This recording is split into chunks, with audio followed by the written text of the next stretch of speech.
Et bonsoir Marion Maréchal. Bonsoir. Merci d'avoir accepté l'invitation de France Info. Vous êtes députée européenne, présidente de Identité Liberté. Vous allez réagir évidemment dans un instant à cet électrochoc national suscité par le drame de l'affaire Liana. D'abord, je vous présente Luc Brisson pour notre séquence Vrai ou Faux que l'on retrouve chaque soir à 7h. Bonsoir Luc. Bonsoir. Luc, vous revenez sur une phrase que vous avez prononcée, Marion Maréchal. Vous proposez, comme Éric Ciotti, que le fichier des auteurs d'infractions sexuelles soit consultable par le grand public sur le modèle anglais. On vous écoute et Luc nous explique après.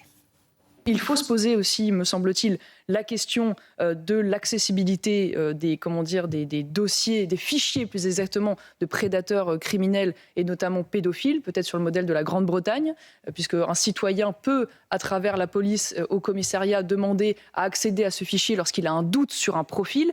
Alors Luc, c'est quoi ce système anglais ? Alors en Angleterre, pour expliquer, il existe un fichier des auteurs d'infractions sexuelles, un peu comme le modèle français, on a le fichier FIGE, sauf que contrairement à la France, en fait, en Angleterre, un citoyen peut demander à la police britannique si une personne qui côtoie ses propres enfants est dans ce fameux fichier des délinquants sexuels. Ça s'appelle aussi la loi Sarah, ça a été promulgué en 2011. Et loi Sarah, c'est un hommage à une petite fille britannique qui a été assassinée par un pédocriminel récidiviste en 2000 en Angleterre. Alors attention, pour bien comprendre, ce n'est pas un accès libre à tous les citoyens à ce fichier des délinquants sexuels, c'est vraiment une demande qu'on fait à la police d'avoir accès à des informations sur une personne en particulier dans un cadre précis. Regardez, on a fait le test sur le site du gouvernement britannique. Quand on va sur le site, il y a un questionnaire pour commencer. Et si je clique par exemple sur savoir si un délinquant sexuel vit dans mon secteur ou si j'appuie sur savoir si une personne que j'emploie représente un risque, là, ça ne marche pas, ça ne donne pas suite. Par contre, ça marche uniquement si on clique sur la première case. Je veux connaître des informations sur une personne qui côtoie mes enfants. Et ensuite, on doit rentrer son adresse. Il y a un très long questionnaire derrière. Et c'est seulement à l'issue de ça que la police nous dit si oui ou non, elle nous donne l'accès à l'information qu'on cherche sur la personne en particulier. D'accord. Et est-ce que c'est efficace ? On le sait, ça ? Alors, c'est très dur à évaluer. En 2013, donc 2 ans après l'introduction de ce dispositif, il y a un article de la BBC qui expliquait que 4700 demandes avaient été déposées par des citoyens auprès de la police et que 700 pédophiles avaient été identifiés parmi ces 4700 demandes. Ce qu'on se demande aussi, c'est est-ce que ce dispositif, ça fait baisser la pédocriminalité ? Là, pareil, c'est assez dur à dire parce que si on regarde, par exemple, la courbe de l'ensemble des infractions sexuelles sur mineurs en Grande-Bretagne, on voit qu'au contraire, elle a plutôt eu tendance à augmenter depuis le début des années 2010, même si on sait qu'il y a eu le phénomène de libération de la parole, donc forcément, ça fausse un petit peu les statistiques. Mais du coup, c'est vraiment difficile de savoir le réel impact de cette loi Sarah sur la pédocriminalité en Angleterre. Est-ce qu'il y a d'autres pays où ce système a fait ses preuves ? Aux États-Unis, par exemple, alors là, on peut consulter la liste des délinquants sexuels de chaque État, sans passer par la police. Là, c'est complètement public, tout le monde peut y avoir accès. On peut aussi entrer un nom, savoir si une personne qu'on recherche est dans le fichier des délinquants sexuels recensés. Il y a une étude américaine du journal de criminologie, et je terminerai par ça, qui a compilé 25 ans de recherche sur l'impact de ce dispositif sur la récidive. En fait, ils se sont demandé, est-ce que le fait que tous les citoyens aient accès aux informations sur les délinquants sexuels, ça fait baisser la récidive de ces délinquants ? Et la réponse est non. Regardez la conclusion. Les politiques SORN, donc registre des délinquants sexuels, ne démontrent aucun effet sur la récidive. Donc, cette transparence, entre guillemets, sur les criminels sexuels, elle existe à l'étranger. Après, à la question, est-ce que ça fait baisser la pédocriminalité pour autant ? Ça, c'est un petit peu moins évident à déterminer. Merci Luc pour ces explications. Le rendez-vous avec toute l'équipe, c'est bien sûr chaque samedi. Chaque samedi à midi et chaque dimanche à 20h. Pour le vrai ou faux, l'émission avec Julien Pain. Merci beaucoup. Marion Maréchal, on vous a entendu. Donc vous, votre proposition, ça serait de s'aligner sur le modèle anglais. Donc ça veut dire que chaque Français pourrait demander à la police de pouvoir avoir accès au dossier, je ne sais pas, de la nounou qu'on va employer, c'est ça ? C'est l'une des propositions, parce qu'évidemment, la réponse, elle est structurelle et elle est transversale. Mais c'est vrai qu'on a aujourd'hui un fichier qui existe, fichier de délinquants sexuels, mais qui est d'ailleurs très imparfait, il faut le noter, puisque dans le fichier tel qu'il existe en France aujourd'hui, ne sont pas intégrés, par exemple, tous les délinquants qui auraient été condamnés à moins de 5 ans de prison.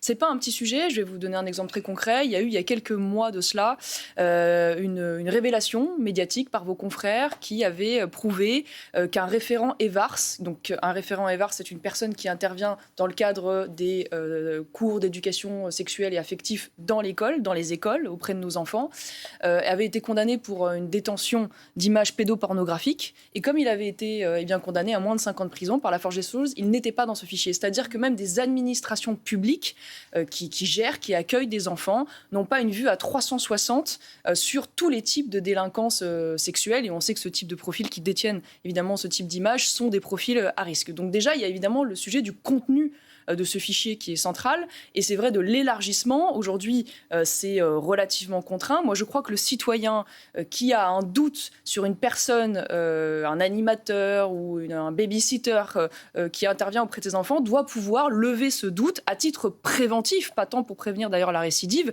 On a un exemple là, encore récent, typiquement d'un babysitter qui avait sévi dans le sud d'abord, puis ensuite à Lille.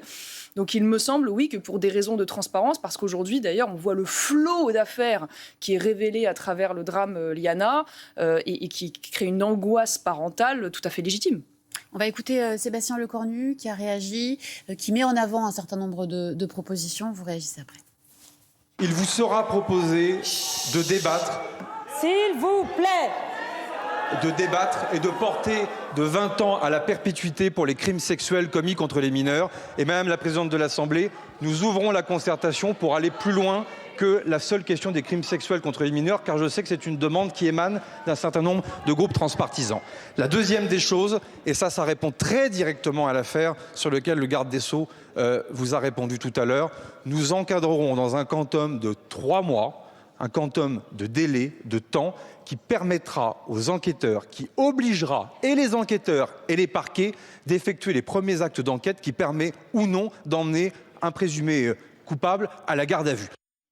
Voilà, la perpétuité au lieu des 20 ans encourus aujourd'hui pour les criminels sériels, les criminels en série sexuelle sur les mineurs. C'est une proposition que vous approuvez ? Sur le fond, moi, je défends depuis très longtemps que des profils comme le prédateur qui a tué Liana puissent mourir en prison. Donc, j'ai pas de difficulté sur le fond, mais je vais vous avouer quand même que je suis assez mal à l'aise par la course à l'échalote des annonces politiciennes toujours après les drames. Parce que moi, j'ai pas oublié que derrière aujourd'hui les positions de Gérald Darmanin, on est face à un ministre qui l'été dernier, c'était pas si loin, ça a été révélé par vos confrères du Monde, a passé des consignes en sous-main aux procureurs de la République en leur expliquant qu'il fallait vider les prisons et que cette consigne a abouti à ce qu'il y ait un record de libération anticipée autour de 740 de mémoire en un mois seulement l'été dernier. Voilà. Donc aujourd'hui, Gérald Darmanin, qui se fait le chantre de la fermeté et qui fait des grandes déclarations, il y a un an de cela, il était en train d'expliquer aux procureurs qu'il fallait vider nos prisons. Mais donc, ça n'a pas de lien avec l'affaire Liana, ça n'aurait pas empêché que cette affaire ait lieu. Ça a quand même un lien, parce qu'à un moment donné, quand on fait partie de la même majorité politique, c'est le cas de M. Lecornu avec M. Darmanin, et qu'on nous explique aujourd'hui, après ce drame atroce, qu'on est pour la perpétuité réelle, donc pour une réponse carcérale ferme, et que dans le même temps, un an avant, on poussait les procureurs à libérer les prisons parce qu'on ne voulait pas avoir à gérer les émulations au moment de la canicule au sein des prisons surpeuplées. Quand depuis maintenant 10 ans, on a cette génération qui est au pouvoir, qui a promis à minima 15 000 places de prison, ce qui ne suffirait même pas d'ailleurs à être dans la moyenne européenne relativement à notre taux de criminalité, à notre nombre d'habitants, et qu'on en a construit 3 500, bon, c'est vrai qu'on est toujours assez mal à l'aise. Voilà. Mais alors, ça veut pas dire que c'est pas évidemment quelque chose sur lequel on doit tendre. Ce type de prédateur doit mourir en prison, c'est une absolue évidence. Alors avant de les mettre en prison, il faut réussir à les faire condamner, il faut qu'il y ait une enquête. On voit que dans ce genre d'affaires, dans les 2/3 des cas, les plaintes des mineurs sont classées sans suite, faute de preuves. On a vu évidemment dans l'affaire Liana, alors il y a des enquêtes administratives qui sont en cours. On va bien sûr attendre les conclusions. On a vu évidemment ils se sont déroulés des mois et des mois, 9 mois entre la plainte, des éléments qui avaient été démontrés, qui laissaient penser qu'effectivement la fillette pouvait effectivement avoir été violée, et l'individu, donc le suspect, qui n'a pas été ne serait-ce qu'entendu. Est-ce que pour vous, parce que c'est le grand débat politique du moment, c'est une question de moyens. Est-ce que la police, la justice a suffisamment de moyens pour enquêter, notamment sur les criminels sexuels dans notre pays. La question des moyens, indéniablement, ne peut pas être évacuée parce qu'on a aujourd'hui 2 fois moins de juges qu'en Allemagne et qu'on est 20e au sein de l'Union européenne en termes de dépenses de justice par habitant. Donc, on est sous-doté sur le plan financier, c'est évident. Mais il n'y a pas que ça dans cette affaire. Il y a indéniablement quand même un problème de défaillance, d'information, de réactivité. Et c'est vrai que moi, je vais vous dire, je suis quand même un peu choquée par la réaction d'une partie de la profession judiciaire. Je pense notamment à ces magistrats aujourd'hui qui annoncent qu'ils vont se mettre en grève suite aux déclarations de Gérald Darmanin. Je pense à ce communiqué du Conseil supérieur de la magistrature qui est quand même en charge normalement de juger les juges et qui nous fait un communiqué que j'ai là dans lequel il met 2 lignes d'émotion pour l'IANA et 14 pour expliquer qu'il ne faut pas d'instrumentalisation, que c'est scandaleux de jeter l'opprobre sur la profession. Je pense aux déclarations du président de la conférence des procureurs qui nous explique qu'il ne partage pas la colère populaire, que la colère est mauvaise conseillère et qui là encore passe de très longues minutes à expliquer que c'est scandaleux là encore de jeter l'opprobre sur toute sa profession. Enfin, moi j'aimerais que tous ces gens baissent quand même d'un ton. Y aillent mollo et en fait nous passent plus de temps à expliquer que oui, évidemment, ils vont s'attarder sur ce qui n'a pas fonctionné et qu'ils feront tout le nécessaire pour que ça ne se reproduise pas, plutôt que d'être dans une espèce de réflexe quasiment corporatiste qui fait qu'on ne pourrait pas interroger aujourd'hui en France la responsabilité individuelle des magistrats. Et moi, je suis désolée, oui, la question des moyens doit être posée, mais la question également de fautes professionnelles éventuelles qui doivent être posées et sanctionnées doit pouvoir aussi être posée. Mais elle peut être posée, cette question de la responsabilité des magistrats. Si des magistrats ont fauté, il va y avoir cette enquête-là qui va être menée avec... on attend le 19 juin le retour de cette enquête. On ne peut pas aujourd'hui dire que les magistrats font absolument tout ce qu'ils veulent en France et quand ils commettent des erreurs, ils ne sont pas sanctionnés. La réalité, c'est qu'il y a aujourd'hui, on verra dans le cadre de l'affaire Liana ce qu'il en est précisément, mais plus généralement... en cours, donc c'est difficile aujourd'hui de se prononcer. Plus généralement, enfin manifestement, il y avait quand même des preuves démontrant qu'il y avait une jeune fille avant même Liana qui avait été violée avec des séquelles physiques sans qu'il n'ait même été auditionné. Je veux dire, je vais vous donner un exemple très précis. Vous savez où j'étais à 15h, moi, aujourd'hui ? J'étais devant le juge, auditionné. Voilà. J'étais, moi, auditionné devant le juge. Donc, la justice a pris 1 heure de son temps pour m'auditionner sur un tweet que j'avais fait il y a 2 ans au sujet d'une polémique relative à la remise d'un prix d'interprétation féminine à l'époque à une actrice transgenre. Bon. Donc, la justice a trouvé le temps... pour diffamation, injure publique. Oui, absolument. Mais la réalité de ça, si vous voulez, c'est que donc la justice va trouver, en l'occurrence, 1 heure pour m'interroger et n'a pas trouvé, en 10 ans, 1 heure pour interroger un homme qui était...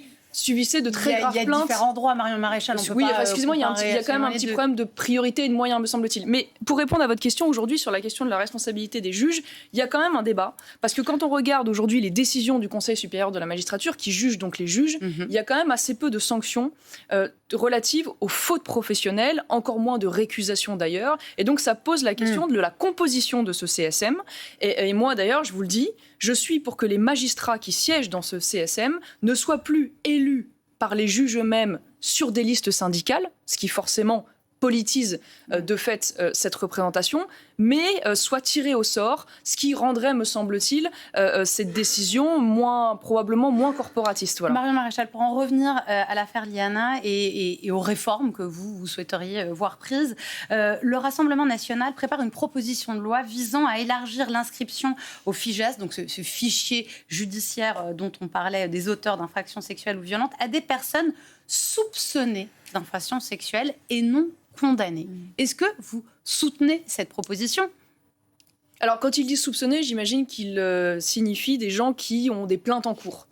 Mais ça ne me paraît pas du tout illégitime pour une raison très simple, c'est que, preuve en est, dans le périscolaire, le scandale monstrueux aujourd'hui qui sévit à Paris, dont la majorité d'ailleurs semble assez peu répondre, puisque tous ces gens ont quand même quasiment dissimulé pendant 10 ans le fait qu'il y avait des procès en cours, des réseaux très Emmanuel graves. Grégoire, le maire socialiste de Paris, a de nouveau pris la parole. Oui, très bien. Mais quand Emmanuel on ne peut pas dire que rien n'est fait. Non, mais d'accord, mais enfin Emmanuel Grégoire se réveille maintenant. Je veux dire, il a été aux affaires pendant 10 ans. Oui, enfin, il était, excusez-moi, quand même, le premier adjoint de Madame Hidalgo. Il était en charge de et exactement, absolument. Donc c'est pas un petit sujet que la responsabilité politique. Maintenant, je vous donne un exemple très précis. Quand typiquement une administration publique, donc va pour le périscolaire public recruter un animateur potentiel et que cet animateur, en l'occurrence, n'est pas condamné mais a des plaintes. Pour des raisons évidentes de précaution, on ne devrait pas recruter quelqu'un qui a des plaintes en cours. Si ensuite ces plaintes sont classées sans suite, Bon, le problème n'est évidemment plus le même, mais je crois que malgré tout, il faut évidemment élargir de ce point de vue-là. Pour terminer sur ce point, vous disiez, moi je n'ai aucun problème à voir ces prédateurs mourir en prison. Nicolas Dupont-Aignan, lui, est favorable à un référendum sur la peine de mort pour les crimes qui touchent les enfants. Est-ce que vous êtes favorable, vous, à un référendum qui pourrait rétablir la peine de mort? Alors, c'est pas ma position. C'est pas ma position. Non pas d'ailleurs que j'ai un tabou là-dessus ou que c'est vraiment une position, une conviction personnelle, parce que je n'aime pas l'idée qu'on puisse mettre sur les épaules d'un homme la décision de vie ou de mort. Mais en revanche, c'est pour ça d'ailleurs que je défends la perpétuité réelle. Ça veut dire, moi, pour le coup, je suis plutôt d'accord avec les diverses déclarations publiques qu'on a entendues ces derniers jours, qui consistent à dire que je ne crois pas à la réinsertion possible de gens qui sont capables de violer et de tuer des enfants. Ça, c'est Gérald Darmanin qui l'a dit. Donc là-dessus, vous êtes d'accord? Là-dessus, j'ai pas de difficulté. Et donc, c'est vrai que je pense qu'il y a des profils aujourd'hui qui ne sont pas sauvables et dont on doit protéger la société jusqu'au bout et donc jusqu'à la mort de ces personnes. Il y a une autre proposition qui a été mise sur la table par Bruno Retailleau, celle-ci, si je ne me trompe pas, celle de la castration chimique obligatoire pour les pédocriminels condamnés. Oui, écoutez, j'ai envie de vous dire, bon, si ces gens-là sont en prison et meurent en prison, le sujet sera plus secondaire, mais c'est vrai que je crois que toutes les options doivent pouvoir être ouvertes à partir du moment où on est face à des profils qui sont des profils extrêmement dangereux. La protection de nos enfants doit passer d'abord... avant plutôt la liberté individuelle de ce type de prédateur. Vous avez parlé de la responsabilité des juges, il y a la responsabilité politique aussi. Est-ce que vous faites partie de ceux qui appellent à la démission de Gérald Darmanin? Moi, je ne dédouane pas du tout la politique là-dessus. Je considère qu'en effet, je n'attendais pas des excuses de Gérald Darmanin. J'attendais une démission de Gérald Darmanin pour les raisons que je vous ai exposées tout à l'heure, les changements de pied. Et puis, je considère d'ailleurs que Gérald Darmanin aurait dû démissionner 10 fois en réalité. Il aurait dû démissionner dans l'affaire Lola, avec cette OQTF mise en œuvre. Il aurait dû démissionner dans l'affaire de la finale de la Ligue des Champions, qui avait totalement débordé, où il avait dit, souvenez-vous, que c'était les supporters anglais. Il aurait dû démissionner dans l'affaire de l'accueil du bateau de l'Océan Viking, qui avait accueilli des migrants clandestins qui sont tous partis dans la nature. Voilà. Donc votre avis est déjà fait sur cette question. Voilà. Autre sujet d'actualité ce soir, Marion Maréchal, Patrick Bruel, qui est en train d'être déféré devant un juge. Le parquet de Nanterre a requis la mise en examen du chanteur, ainsi que son placement en détention provisoire. Comment vous réagissez? Écoutez, ça me paraît une décision judiciaire légitime. Voilà, on est face quand même à un profil manifestement, là encore, dangereux. Et ce qui, d'une certaine manière, comme quoi dans tout mal, il y a du bien. Vous ne mettez pas en avant la présomption d'innocence? Je pense que s'il y a une détention provisoire qui est décidée, c'est qu'il y a manifestement suffisamment... Pour l'instant, elle n'est pas décidée. Alors, si elle est décidée, elle est requise. Qu'elle est requise. Absolument, vous avez raison, elle n'est pas encore actée, mais si elle devait être mise en œuvre, c'est que manifestement, il y a suffisamment d'éléments pour considérer qu'il y a un risque potentiel que Patrick Bruel puisse se soustraire à la justice, ou en tout cas qu'il représente une telle dangerosité qu'il faut le mettre hors d'état de nuire. Voilà. Donc là-dessus, vous faites confiance au juge? Pour le coup, quand on voit l'accumulation des affaires, et au moins on va dire qu'on pourra se féliciter de ce point de vue-là, qu'il y ait une forme de libération de la parole à travers cela. Mais je ne vais pas vous dire dans le même temps que je veux une sévérité absolue dans l'affaire Liana et vous expliquer que je trouve toutes les excuses à Patrick Bruel, pour qui je n'ai pas particulièrement de sympathie par ailleurs. On va continuer à avancer et parler de l'élection présidentielle, du Rassemblement national, dans l'attente de la décision de la justice concernant Marine Le Pen qui aura lieu le 7 juillet pour savoir si elle pourra ou non être candidate à l'élection présidentielle. On a le sentiment qu'il y a une divergence en ce moment au sein du Rassemblement national, une divergence de ligne, notamment sur la question des retraites. Jordan Bardella a affirmé « l'âge de départ ne veut rien dire ». Pourtant, pour Marine Le Pen, la ligne, elle est assez claire. Progressivité du départ à la retraite entre 60 et 62 ans en fonction du nombre d'annuités. Vous, votre ligne, elle est plutôt Jordan Bardella ou Marine Le Pen? Écoutez, moi, pour l'instant, je n'ai rien vu en termes de divergence programmatique. J'ai vu des interprétations, j'ai vu des discussions, mais ce qui est sûr, c'est que tout ça... Vous connaissez bien ce parti de l'intérieur, vous voyez bien qu'il y a une divergence sur la ligne. Je le connais très bien, mais là où je ne suis pas d'accord sur la conclusion, c'est-à-dire aujourd'hui, il y a un désaccord de fond irréconciliable entre Jordan Bardella et Marine Le Pen, c'est très simple, c'est que d'ici quelques semaines, il y aura un programme présidentiel.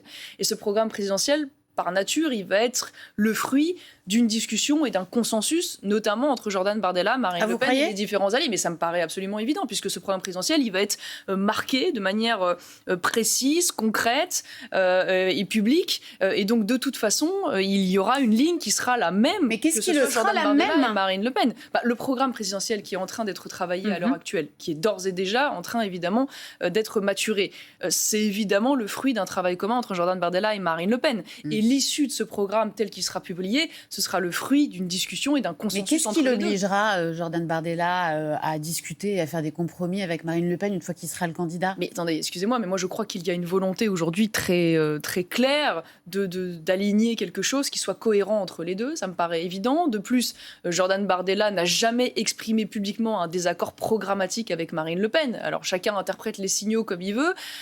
Et de fait, aujourd'hui, le programme présidentiel tel qu'il va naître et tel qu'il sera porté par lui ou par elle selon la décision du 7 juillet... Il n'incarne pas exactement la même ligne, vous le savez bien. Marine Le Pen, elle dit « je ne suis ni de gauche ni de droite ». La plupart de mes électeurs à Hénin-Beaumont sont des anciens électeurs communistes. Jamais Jordan Bardella dit ça. Et il dit même « je n'ai pas la droite honteuse ».